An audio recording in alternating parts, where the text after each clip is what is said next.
வந்து அதிமுக தான் பொதுச் செயலாளர் அப்படின்னு சொல்லி முன்னாள் அமைச்சர் ஜெயக்குமார் சொல்லியிருக்காங்க. அதாவது அரசியல் ரீதியாக ஏடிஎம்கோட போய் அலையன்ஸ் வச்சது ஒரு பிள்ளைன்னு சொன்னேன்.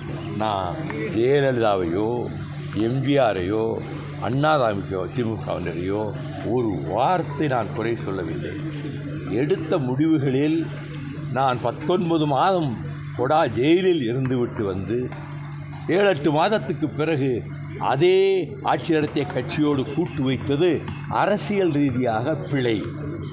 இதைத்தான் நான் சொன்னேன். அதற்குள்ளாக அதிமுகவில் இருந்து சிலர் என்னை தாறுமாறாக திட்டி பதிவு போட்டு கொண்டிருக்கிறார்கள். நான் அதுக்கு பதிலெல்லாம் சொல்லப்போவதில்லை. நாங்கள் அரசியலில் எடுத்த முடிவில் அது ஒரு தவறான முடிவாகிவிட்டது அப்படின்னு தான் நான் சொன்னேன். அவர்கள் அதற்காக என் மீது கோபப்பட்டு பதிவுகள் போடுவதை பற்றி நான் கவலைப்படவில்லை.